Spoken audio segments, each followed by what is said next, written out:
함께 읽겠습니다. 사도행전 8장 1절로 8절입니다. 사도행전 8장 1절로 8절입니다. 교독해서 읽도록 하겠습니다. 사울은 그가 죽임당함을 마땅히 여기더라. 그날에 예루살렘에 있는 교회에 큰 박해가 있어 사도 외에는 다 유대와 사마리아 모든 땅으로 흩어지니라.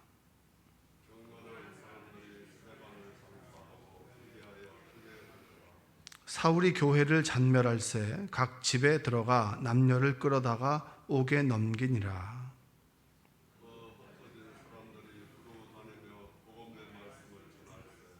빌립이 사마리아 성에 내려가 그리스도를 백성에게 전파하니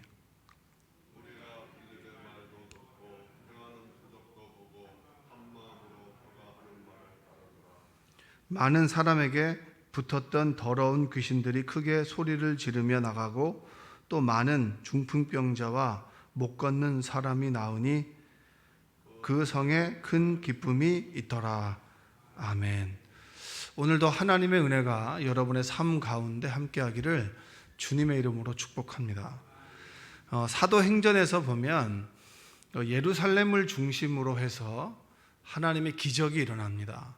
성령의 충만한 역사가 임하고, 그리고 예수님께서도 사도 예루살렘에서 이렇게 죽임을 당하고, 그리고 예루살렘이라고 하는 곳이 어떻게 보면 예수님의 죽으심과 부활, 그리고 그 부활을 통해서 성령을 경험했던 곳이 예루살렘 교회입니다. 아주 상징적인 이 교회가 되는 겁니다.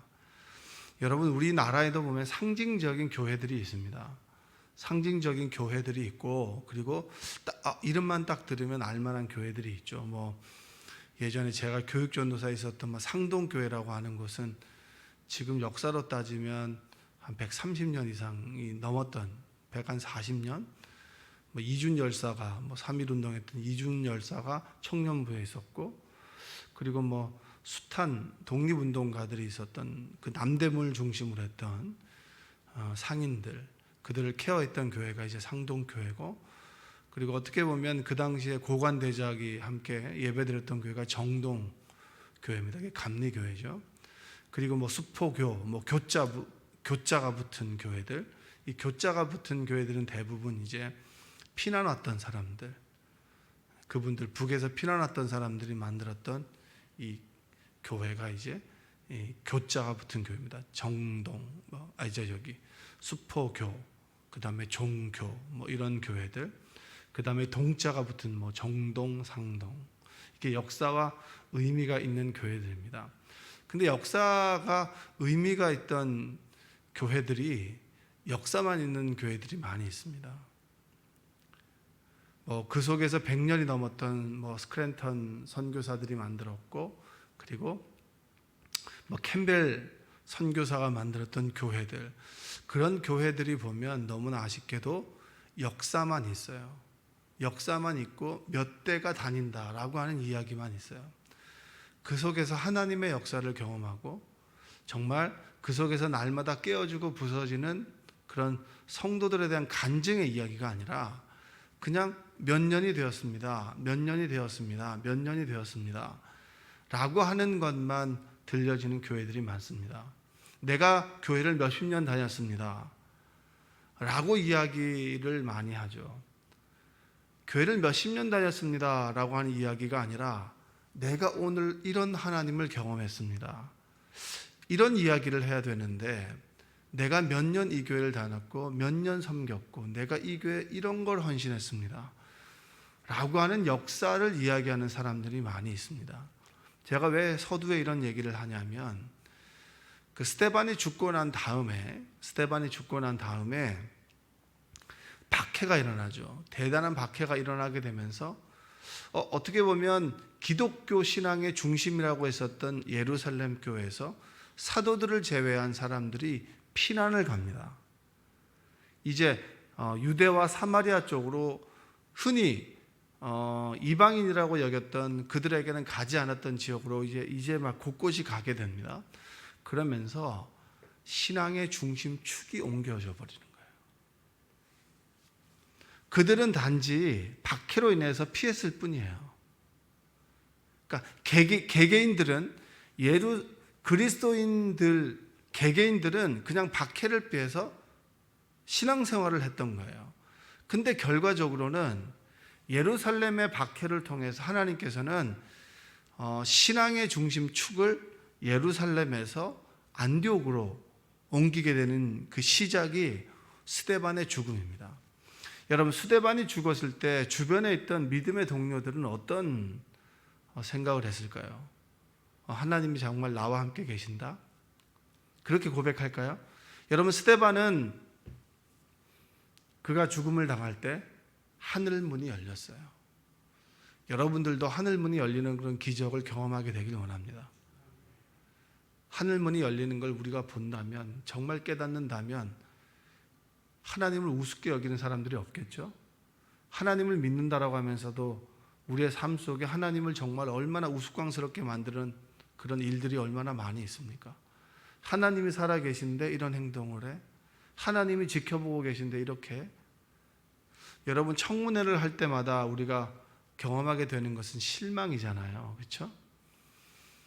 소위 이제 배우고 가지고 그리고 권력을 가지고자 하는 사람들이 청문회를 하면 그럼 위장전입이나 이런 것들은 뭐 늘 걸리는 거죠. 그렇죠?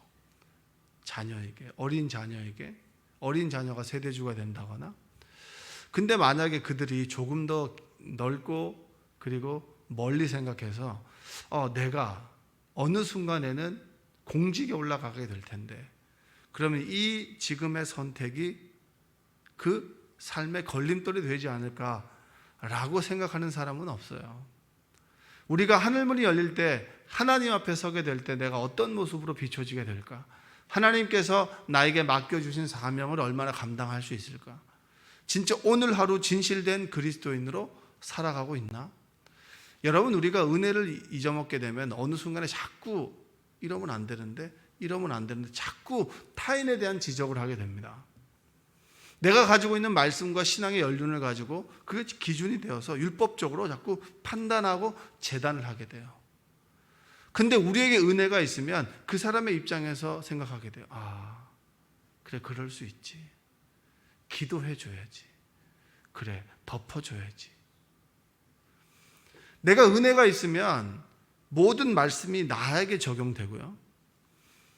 어느 순간 내가 하나님과 조금 멀리 가게 되면 그 말씀을 가지고 타인의 잣대를 가지고 자꾸 그 사람을 재단하게 됩니다. 여러분 어떠세요?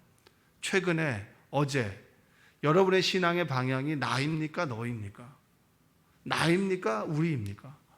우리라면 그 신앙의 기준의 방향을 자꾸 나에게로 돌이키는 여러분들 되시기 바랍니다. 예루살렘 교회에서 안디옥 교회를 흩었어요. 왜냐? 그들은 하나님의 말씀을 전하지 않습니다. 예루살렘 교인들은 하나님 말씀을 전하지 않아요. 하나님의 복음이 필요한 사람들, 그들에게 스데반의 순교를 통해서 그들은 박해를 당했고, 그들에게 있어서 고민은 하나님이 살아계신가? 스데반은 그래도 순교하면서 하늘문이 열리는 걸 봤는데, 그 옆에 있었던 같은 신앙을 갖고 있는 사람들은 나도 스데반처럼 죽을 것이 아닌가 라고 하는 두려움을 갖게 되지 않겠습니까? 그러면 그들에게 있어서 질문은, 정말 하나님이 살아계시다면 스데반이 이렇게 죽고 이걸 방관하게 놔둘 수 있는가라는 질문을 할 수 있어요. 우리는 예수님을 믿으면서 예수님을 믿는 모든 사람들은 잘 되고 그 다음에 고난이 없고 승승장구하게 될 것이다 라고 하는 허상을 갖게 되는데, 성경 어디에도 예수님만 믿으면 고난이 피해가고 모든 것이 내가 원하는 방향대로 쭉 가고 내가 원하는 계획과 뜻대로 되어지는 삶을 살아가는 사람은 아무도 없습니다. 말씀을 제대로 보게 될 때 우리의 허상은 깨어지게 되는 거예요. 스데반도 예수님을 올곧게 믿었습니다. 돌에 맞아 죽었어요. 그게 그리스도인의 삶입니다. 그러나 돌에 맞아 죽는 상황 속에서도 믿음을 지켜나가는 그에게 하나님께서는 하나님의 나라를 눈으로 보여주셨습니다. 할렐루야. 여러분들이 하나님의 나라를 경험하게 되시기를 원합니다. 지금 주님께서 나와 함께 계시고 주님께서 나와 동행하신다. 그러면 그들이 스데반의 순교를 통해서 흩어져 가면서 도망가면서 피난 가게 되면서 하나님은 나와 함께 계신가? 그 질문에 하나님은 어디 계신가? 그 질문에 오늘 본문이 대답하는 거예요. 이 8장은 뭐냐면 마술사 시몬의 이야기가 나오고 빌립이 에디오피아 네시에게 말씀을 전할 때 그가 세례를 받고 성령을 경험합니다. 하나님께서 죽는 스데반에게만 아니라 예루살렘에만 성령께서 계신 것이 아니라 예수님을 신뢰하고 하나님을 신뢰하고 믿는 자들에게 하나님은 역사하신다. 이게 오늘 8장의 내용입니다. 여러분들의 삶 속에 하나님은 늘 함께하고 내가 하나님을 신뢰하고 그리고 하나님을 믿으며 언제 어디서나 어떤 상황 속에서도 예수가 그리스도이심을 내가 믿고 고백하는 자들에게 성령의 역사는 오늘도 지금도 있다. 과거의 역사를 자랑하는 것이 아니라 오늘 나와 함께 계신 하나님 앞에서 내가 날마다 부서지고 깨어지고 내 삶 속에 있는 큰 산과 같은 장애물이 있을지라도 평지가 될 것이다 라고 했던 스룹바벨의 고백처럼 그 고백이 여러분에게 있기를 주님의 이름으로 축복합니다. 한번 읽어볼까요? 자, 1절에 보니까 사도 외에는 다 유대와 사마리아 모든 땅으로 흩어지죠. 그리고 2절에 있던 경건한 읽어보겠습니다. 경건한 사람들이 스데반을 장사하고 위하여 크게 울더라. 믿음을 가지고 있는 사람들이 스데반을 장사하면서 울었습니다. 기쁨으로 울었을까요? 슬프죠. 사랑하는 동료가 죽었어요. 나도 죽을 수 있겠다라는 두려움을 갖게 됩니다. 그때 하나님이 정말 살아계신 거야? 꼭 예수님을 믿으면 이렇게 죽어야 돼? 라고는 얼마나 갈등 속에 있으면서 그 자리를 피했습니다. 피하면서 얼마나 그들은 어떤 마음을 가졌을까요? 내가 여기서 스데반처럼 순교해야 되는데 내가 이렇게 비겁하게 도망가도 되는 것인가? 수많은 마음을 가지고 도망을 갔습니다. 피했습니다. 그때 3절에 보니까 사울이 교회를 잔멸할세 완전히 멸망시키려고 완전히 샅샅이 믿는 사람들을 끌어다가 옥에 넘겨버리죠. 그리고 스데반의 순서를 기다립니다. 4절 한번 읽어볼까요? 그 흩어진 사람들이 두루 다니며 복음의 말씀을 전할세. 스데반의 죽음을 보고 슬퍼하고 두려워하고 정말 갈등이 있는 사람들이 뭘 했습니까? 복음을 전한다. 이 복음을 전한다는 내용이 뭐예요? 두 가지입니다. 첫 번째는 뭐냐면 성령께서 함께 하신다는 거예요. 그리고 그들이 주님을 신뢰하고 내가 믿는 주님에 대한 흔들리지 않는 믿음을 가지고 그 믿음의 복음을 전했어요. 그랬을 때 뭐가 일어나게 됩니까? 6절 한번 읽어볼까요? 6절 무리가 빌립의 말도 듣고 행하는 표적도 보고 한 마음으로 그가 하는 말을 따르더라. 그리고 7절 많은 사람에게 붙었던 더러운 귀신들이 크게 소리를 지르며 나가고 또 많은 중풍병자와 못 걷는 사람이 나오니 8절에 뭐가 있습니까? 그 성에 큰 기쁨이 있더라. 여러분의 삶 속에 기쁨이 있으십니까? 저는 이제 최근에 제 아내가 좀 이렇게 아프면서 본의 아니게 이제 집안일을 좀 하게 되죠. 뭐 집안일의 그 강도나 이런 것들이 아주 단순하지만 그래서 제가 주부들이 힘들다. 네, 그걸 알게 됐습니다. 왜 이렇게 아프고 왜 이렇게 승질을 내나? 이 여자들이 왜 이렇게 집에 가면 승질을 내나라고 하는 거를 가슴 깊이 제가 깨달았습니다. 돌아서면 이게 보니까 이게 설거지가 하루에 한 번 나오는 게 아니고 수시로 애들이 왜 이렇게 다양한 그릇에 먹냐? 그냥 하나만 써라. 이렇게 돌아서면 이게 설거지가, 돌아서면 설거지가. 그래서 이게 주부습진이 걸리겠더라고요, 보니까. 그리고 애들이 내놓는 사람들은 아주 개념이 없어요. 이 씻는 사람만 그냥 이게 딱 그릇을 갖다 놓으면은 그릇에다가 좀 헹궈만 놔도 설거지가 편할 텐데 이게 어제는 보니까 이 그 물 안에다가 그릇은 담궈놨는데 이 밥이 잠수 밥까지 같이 물에 넣어가지고 이 밥이 팍 퍼져가지고 정말 그걸 딱 보는 그 순간에 내 안에 기쁨이 있겠어요? 아니면 짜증이 오겠어요? 아, 이게 마음 잡기가 힘들다. 참 마음 잡기 힘든 세상에 살아가잖아요. 그렇죠? 그래서 가만히 제가 육신적으로도 막 피곤하고 계속 하니까 애들한테 막 짜증을 내더라고요.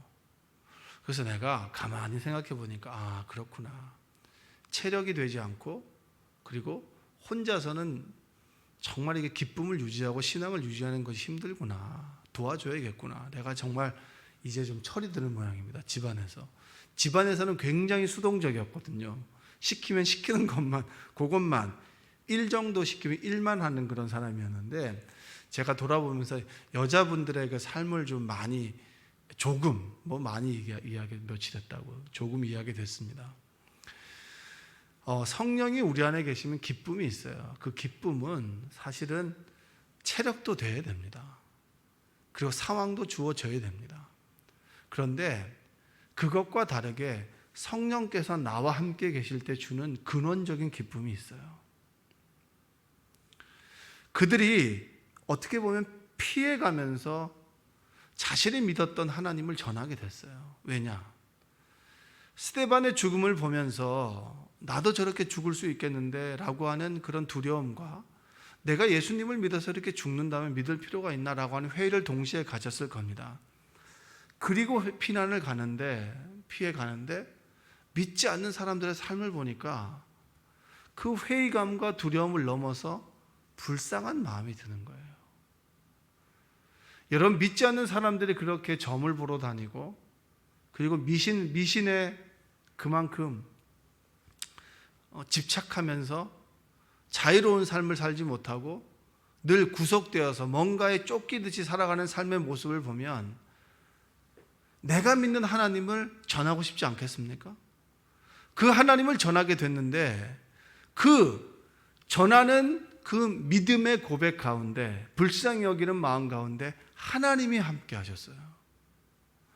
하나님이 함께 하셔서 기적과 이적이 일어나게 됐습니다. 귀신이 떠나가는 거예요. 그리고 병자가 고쳐지는 거예요. 그리고 그들이 가는 곳곳마다 이제까지 보지 못했던 슬픔과 고통, 늘 삶에 찌들려서 눌려서 살아가는 그들의 삶 속에 기쁨이 생겨나게 되는 거예요. 삶의 조건이 변한 것이 하나도 없는데 하나님 주시는 그 기쁨이 우리에게 찾아오게 되니까 어떻게 되는 거예요? 그 성에 온 기쁨이 충만하더라. 하나님이 어디 계십니까? 하나님은 예루살렘 교회가 있나요? 전통을 추구하는 교회 있나요? 전통이 없는 교회 있나요? 하나님의 역사는 하나님을 신뢰하고 그분을 믿고 따르는 믿는 사람들 속에 하나님의 역사가 함께 하십니다. 할렐루야. 내 삶 속에 환경이 아니라 역사를 자랑할 것이 아니라 하나님을 믿고 신뢰하는 자들에게 하나님께서는 함께 하신다.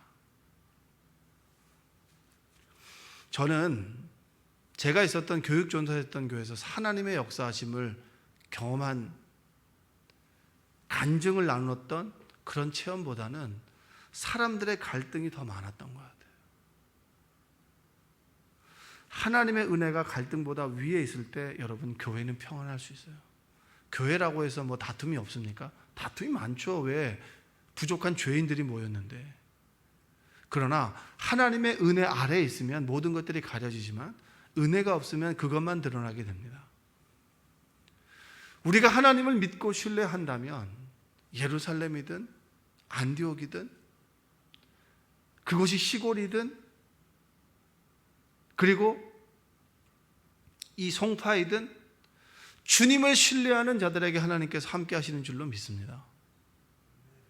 그리고 그 속에 하나님 주신 기쁨과 감사가 우리에게 넘쳐나게 되는 줄로 믿습니다. 많은 분들이 하나님의 역사를 경험하려면 안수기도를 받아야 된다고 생각해요. 여러분, 성경은 안수뿐만 아니라 대부분의 기적들은 하나님의 말씀이 선포될 때 그 말씀을 듣는 자들에게 임했어요. 할렐루야. 여러분이 예배를 드릴 때마다 새벽 예배든 어떤 예배든 간에 하나님을 신뢰하고 믿는 자들에게 하나님의 말씀이 떨어지게 되고 선포될 때 그 말씀이 우리의 병을 치유하게 되고, 그 말씀을 들을 때 우리의 우울감이 사라지게 되고, 그 말씀을 듣는데 삶은 그대로 있지만 삶을 바라보던 생각의 패턴이 바뀌게 되고 관점이 바뀌게 된다는 거예요. 여러분들이 그 하나님의 말씀에 대한 능력을 경험하게 되시기를 원합니다. 우리가 예수님을 믿고 말씀을 들을 수 있다라고 하는 것이 얼마나 감사한 줄 아십니까? 그 하나님께 기도할 수 있다라고 하는 것이 얼마나 감사한 줄 아세요? 그 하나님이 믿을 구석이 된다라고 하는 것이 얼마나 감사한 줄 아십니까? 여러분, 정말 우리는 예수 그리스도를 믿는다라고 하는 그 자체가 큰 복인 줄로 믿어요. 사람들이 끊임없이 변화되는 것을 쫓아다니면서 마음이 변하고 그리고 상황에 따라 눈물을 흘리고 아파하는 것이 아니라 변하지 않는 하나님, 그 하나님이 이 말씀을 통해서 나에게 말씀하실 때 나는 얼마나 많은 치유를 경험하게 되나요?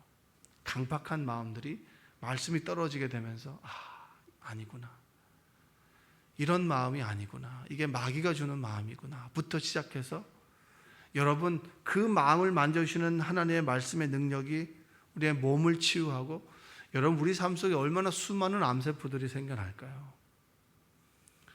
그 말씀을 듣게 되면서 그 세포들이 우리에게 유해한 것이 아니라 무해하게 되는 기적들이 날마다 우리에게 일어나지 않겠습니까? 우리는 그걸 몰라서 기적을 경험하지 못하는 것이지 날마다 우리의 삶은 기적이요, 환희요, 기쁨인 줄로 믿습니다. 여러분들, 예루살렘 교회만 하나님이 계신 게 아니에요. 흩어지고 패배했다라고 여겨졌던 그들의 삶 속에 그들이 복음을 전하게 될 때 하나님의 능력이 나타나고, 그리고 그들의 삶이 기쁨으로 바뀌고, 그리고 하나님 말씀을 선포하는 그 순간에 병이 낫고, 그리고 귀신이 떠나가고, 우울했던, 그리고 좌절하고 절망했던 사람들의 삶이 기쁨으로 바뀌어진 기적의 역사가 오늘도 이 시간 여러분의 삶 속에, 나의 삶 속에 있기를 주님의 이름으로 축복합니다. 여러분, 말씀에는 능력이 있어요. 여러분, 기적이 일어나는 그 순간이 어떤 순간인 줄 아세요? 말에 내 온전한 마음이 담깁니다. 그 마음이 담긴 말 속에 성령이 역사하게 되면 기적이 일어나요. 저는 믿어요. 어떤 사람들의 말을 한마디 들었는데 그 말이 울컥할 때가 있어요. 그것은 그 말에 마음이 담겨있는데 그 마음에 성령께서 함께 하실 때 우리의 삶이 변화되는 겁니다. 이 딱딱한 콘크리트 같은 마음 속에 이 콘크리트가 갈라지면서 따뜻한 눈물이 나게 되고요, 그 눈물에 하나님에 대한 믿음의 고백이 나오고 찬송이 나오고 기도가 나오게 된다는 것. 그게 바로 이 사마리아에서 빌립이 선포했을 때 기적이 나타나는 기적이 오늘 나에게 나타나는 거 아니겠습니까? 여러분, 기적은 멀리 있는 것이 아니라 지금 나에게 있습니다. 주님을 신뢰하고 믿고 따르는 우리에게 지금도 기적이 일어나고 있습니다. 여러분, 흔들리지 않는 신앙 가지고 오늘 하루를 기쁨으로 감사함으로 살아가시기를 주님의 이름으로 축복합니다. 기도하겠습니다. 사랑과 은혜가 풍성하신 아버지 하나님, 감사합니다. 죄로 죽을 수밖에 없는 우리를 구원하여 주시고 하나님의 자녀 삼아 주심에 감사합니다. 주일을 보내고 또 세상에서 말하는 일주일의 첫날이 되었습니다. 주일에 경험했던 하나님, 그 하나님과 동행하며 오늘을 감사함으로 기쁨으로 기적으로 살아가도록 도와주시옵소서. 코로나로 힘들어하고 아파하는 이들, 힘들어하는 삶 속에 기쁨과 소망을 가지고 말씀을 기준으로 삼아 오늘 하루도 기적과 이적을 경험하며 승리하며 살아가는 삶이 될 수 있도록 주여 도와주시옵소서. 우리 주변에 마음이 아프고 경제적인 어려움이 있고 그리고 장애물 가운데 눈물을 흘리는 자들이 있습니까? 위로하여 주시고 그들을 위해서 기도하게 하여 주시고, 육신의 질병으로 인해서 아파하고 두려워하고 힘들어하는 성도들이 있다면 치유와 회복의 은혜를 주옵소서. 믿음을 잃어버려 세상 속에서 흐느적거리며 살아가는 믿음이 약한 성도들이 있습니까? 주님 일깨워 주셔서 주님 안에 다시 돌아오는 기쁨 누리게 하여 주옵소서. 예수님의 이름으로 기도합니다. 아멘.